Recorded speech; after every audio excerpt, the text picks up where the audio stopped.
Hi guys, we're gonna prove that this figure right here on the coordinate plane is going to be a rectangle. And yeah, let's get started with it. So we're gonna prove this using slopes and then opposite reciprocal.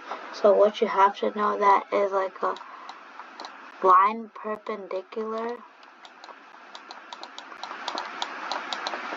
line of a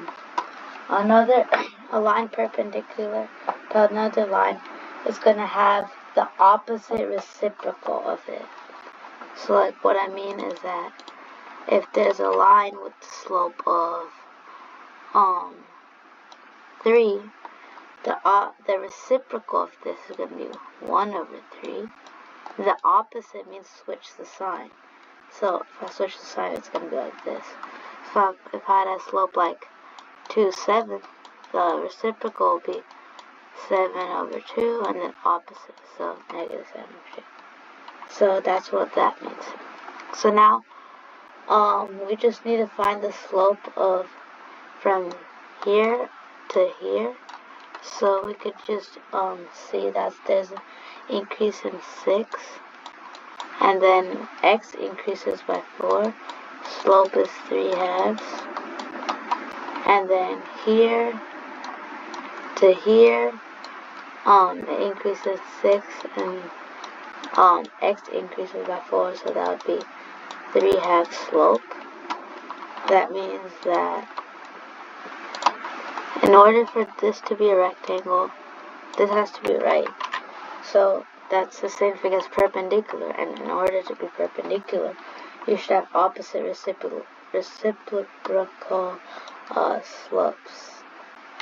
So if I create a line here, from here to here, there's a decrease of 2 units, and they're increasing by 5 units.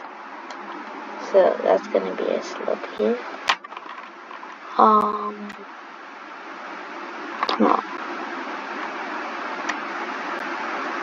Decrease of 3.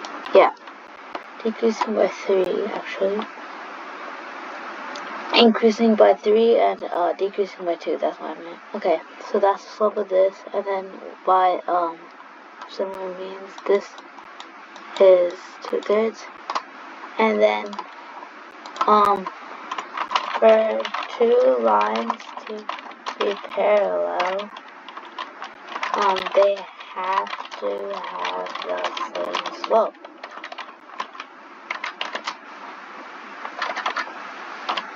So if two lines have to have the same slope.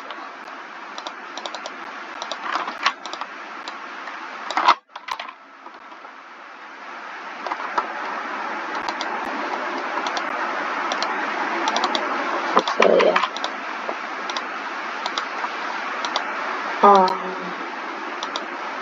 Thickness. Okay, so these two, for two lines to be parallel, they have to have the same slope. So that means in a rectangle, the opposite two sides have slopes.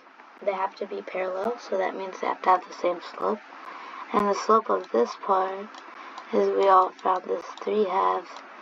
This is 3/2, so those two are parallel. So we know that. We can indicate it by a sign like this. And then these two are also parallel. So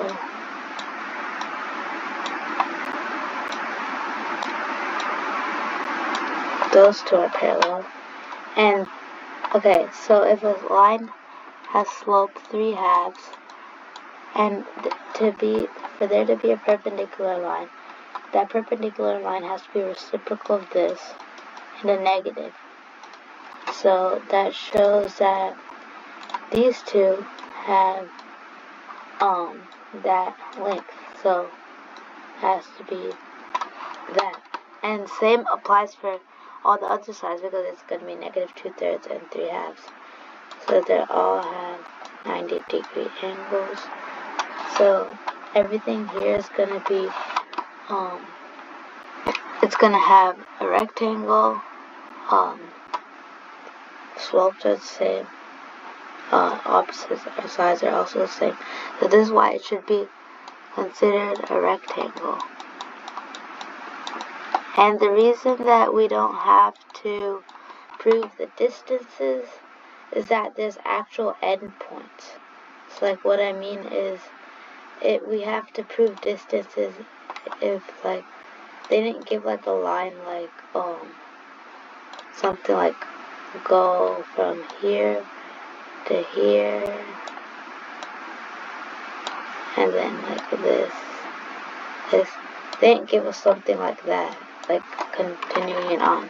They gave us proper endpoints, so we don't need to find the distances, so that could just save us some time. So that's how you could prove that this shape's a rectangle, by using the perpendicular line opposite reciprocal.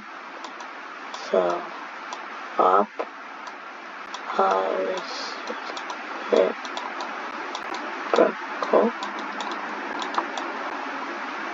So yeah, that's how you do it. And then this concept is important to know too. Alright, that's all for this video, and I hope you learned how to prove how this is a rectangle. Bye.